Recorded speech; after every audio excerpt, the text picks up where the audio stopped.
xalqimizda yana bir noto'g'ri tushuncha borki, yashil bo'lsa yoki sariq bo'lsa, demak, voy, bakteriya tushib ketibdi, organizmga antibiotik boshlash kerak degan. Biz burun oqishida orqali organizmni o'sha narsalardan tozalar ekanmiz. Demak, burun oqishini darrov to'xtatish shart emas. Burundan ajralayotgan shilliq 2-3 kunlarga qarab oqishlanib, xiralashsa, bu albatta virusli infeksiya bo'ladi. Burni bitgan bolachalarni ko'rsangiz, manqalanib gapiradi, to'g'rimi? Bahor, kuz mavsumlari, chang, quruq mavsumlarda bu holat yuzaga keladi. Bunday holatlarda albatta sizga shifokorga murojaat qilish kerak deb hisoblaymiz. Assalomu alaykum.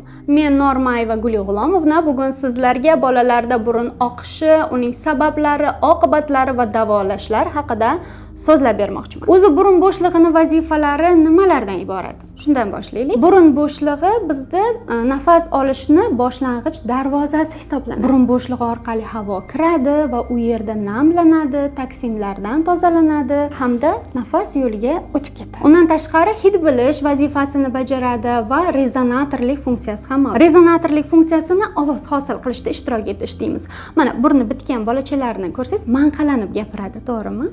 Demak, o'sha vaqtda rezonatorlik funksiyasi buzilgan bo'ladi. Yokida Covid vaqtini eslaylik, nima emish, odam hid bilmay qolarmish deyshadi. Demak, o'sha virus ta'sirida burun bo'shlig'ini hid bilish qobiliyati buzilgan bo'ladi. Ana endi burun oqishi. Burun oqishi nima? Bu tibbiyotda rinariya deb ataladi. Rinariya yuzaga kelishi uchun tashqi ta'sir bo'lishi shart. Ya'ni yo virus, yo bakteriya, yo chang zarrachalar yoki allergenlar burun shilliq qavatini ta'sirlantiradi. Natijada burun shilliq qavati favqulodda holat e'lon qilinadi, trevoga bo'ladi va shu burun bo'shlig'ida qon tomirlar kengayadi, suyuqlik ishlab chiqarilishi kuchayadi. Normada o'zi aslida bizda suyuqlik ishlab chiqariladi, faqat me'yorida. Ta'sir bo'lganda u holat kuchayadi va kiprikchalar, doimiy o'sha shilliqni orqaga haydab turuvchi kiprikchalar bu suyuqlikni haydab ulgurmaydi va natijada burun oqadi. Bu burun oqishi toki o'sha ta'sirlantirayotgan virus bakteriyani burun yuvib chiqarmaguncha davom etadi. Qachonki o'sha virus yuvilib chiqiladi, burun oqishi to'xtaydi. Demak, burun oqishi bu yaxshi ekan. Biz burun oqishida orqali organizmni o'sha narsalardan tozalar ekanmiz. Demak, burun oqishini darrov to'xtatish shart emas. Keyin yana shu o'rinda burundan oqayotgan suyuqlikni holati, rangiga qarab ham tashxis qo'yish mumkin, hatto uy sharoitida. Masalan, tiniq rangli, prozrachniy deymiz, tiniq rangli ajralma bu ko'pincha allergik kasalliklar hamda virusli infeksiyalarda yuzaga keladi. Endi sizda savol tug'iladi. Xo'p, bu allergiyami, bu virusmi? Qanday farqliman deyishingiz mumkin. Allergik rinit yoki allergik rinariyada mavsumiylik xos terak gulladi, yoki jiyda gulladi. Bahor, kuz mavsumlari, chang, quruq mavsumlarda bu holat yuzaga keladi va allergiyaning boshqa qo'shimcha belgilar ham bo'lishi mumkin bo'ladi. Virusli infeksiyada esa mavsumiylik, bunda ham virusli infeksiya orada tarqaldi yoki kontakt bo'ldi yoki bolada isitma bilan birgalikda kechyapti. Yana bitta e'tiborli tarafi, burundan ajralayotgan shilliq 2-3 kunlarga qarab oqishlanib, xiralashsa, bu albatta virusli infeksiya bo'ladi. Bunaqa holatlarda demak biz shu virusli infeksiya haqida ko'proq o'ylashimiz kerak. Keyin xalqimizda yana bir noto'g'ri tushuncha borki, yashil bo'lsa yoki sariq bo'lsa, demak, voy, bakteriya tushib ketibdi, organizmga antibiotik boshlash kerak degan xato fikr bor. Yo'q. Yashil yoki sariq shilliq bu mana shu qismda burun bo'shlig'ida o'sha yuqqan infeksiyaga va bakteriyalarga qarshi shu joyni o'zida jang ketayotganligini bildiradi. Ya'ni askarlar qondagi hujayralar, leykositlar bilan shu burun bo'shlig'ida jang bo'ladi va unda nima bo'ladi? Baribir askarlar halok bo'ladi, to'g'rimi? O'sha o'lgan leykositlar oqadi. Bu yerda bu yaxshi, demak, organizm kurashib bilyapti, o'sha infeksiyani haydab chiqarishga harakat qilyapti degan. Agar qon analizlari joyida bo'lsa, bolaning ahvoli stabil bo'lsa, bundan ham xavotir olish kerak emas. Ayrim kasalliklarda ham bu yuzaga keladi. Biz video so'ngida bunga batafsilroq to'xtalamiz. Ana endi yana uchrashi mumkin qonli ajralmalar yoki kamdan kam uchraydi. Bizda zamburug'li kasalliklarda qora rangli ajralmalar ham kelishi mumkin. Bunday holatlarda albatta sizga shifokorga murojaat qilish kerak deb hisoblaymiz. Burunda shilliq kelyapti. Ota-ona uy sharoitida nima qilish kerak? Oqish, tiniq, sarg'ish yashil bo'ladigan bo'lsa, eng yaxshisi bu o'sha fiziologik eritmalar, akvamariz, akvalor, dengiz tuzlaridan tayyorlangan spreylardan foydalangan holda burunni tez-tez yuvib turish kerak. Ortiqcha lecheniya kerak emas bolalarni qiyin. Demak, yuvib turiladi. O'sha infeksiya tezroq yuvilib ketadi, burun oqish o'z-o'zidan to'xtaydi. Bu paytda ortiqcha qon tomirlarini qisqartiradigan spreylar yoki ortiqcha lecheniyalar kerak emas.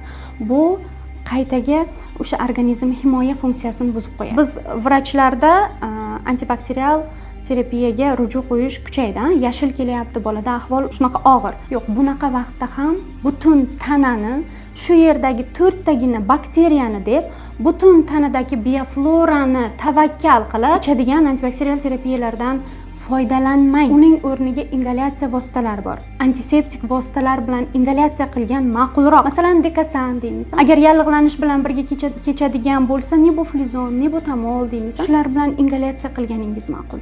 Juda bo'lmasa, mahalliy qo'llaniladigan tomchi shaklidagi antibakterial terapiya ma'qul bo'ladi. Flaxadex tomchilaridan faqat shifokor bilan, lor shifokorlar bilan maslahatlashgan holatda tomchilardan foydalanishingiz mumkin bo'ladi. Ana endi qanday holatlarda burun oqqanida shifokorga murojaat qilish kerak? 10 kundan ortiq burun oqishi bolada kuzatilayotgan bo'lsa, 3-4 kundan ortiq isitma kuzatilayotgan bo'lsa, yoki bolada burun oqib turuvdi, 3-4-kundan keyin isitma qo'shildi. Bunday holatlarda ham biz shifokorga murojaat qilishimiz kerak. Yoki burun oqish bilan birgalikda quloqda og'riq, peshona sohasida og'riq, yuz sohalarida og'riq bilan birga bo'lsa, bosh og'rig'i kuzatilsa, albatta murojaat qilinadi. Kichik yoshdagi bolalarda emishdan bosh tortish, holsizlanish, bu lor shifokorga murojaat qilish kerakligini bildiradi. Ana endi bizda ayrim kasalliklar borki, ular surunkali tarzda uzoq vaqtda burun oqishiga sababchi bo'ladi. Eng ko'p tarqalgan hozir adenoiditlar,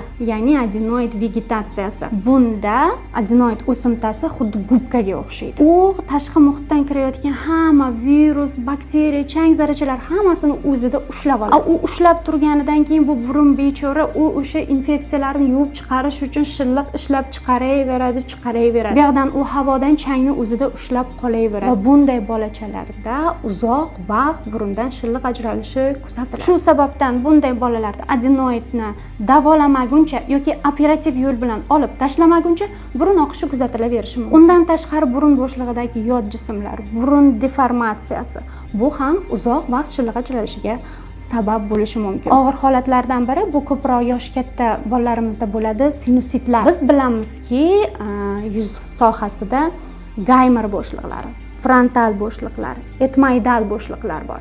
Agar bu bo'shliqlarda yiring yig'ilgan bo'lsa, yallig'lanish kuchaygan bo'lsa, albatta doimiy ravishda shilliq ishlab chiqarib turiladi. Bu sanagan kasalliklarimda albatta lor mutaxassislari bilan maslahatlashgan holda davolash chora-tadbirlarini olib borish lozim. Burun oqish holatlari bo'yicha mavzu yuzasidan sizda savollar tug'ilgan bo'lsa, albatta izohlarda qoldiring. Biz u savollaringizga albatta birma-bir to'xtalamiz. Bizni kuzatishda davom eting. Yana qaysi mavzularda ma'lumotlar berishimizni xohlaysiz? Bularni ham albatta sizning fikrlaringizni izohlarda kutamiz. Salomat bo'ling.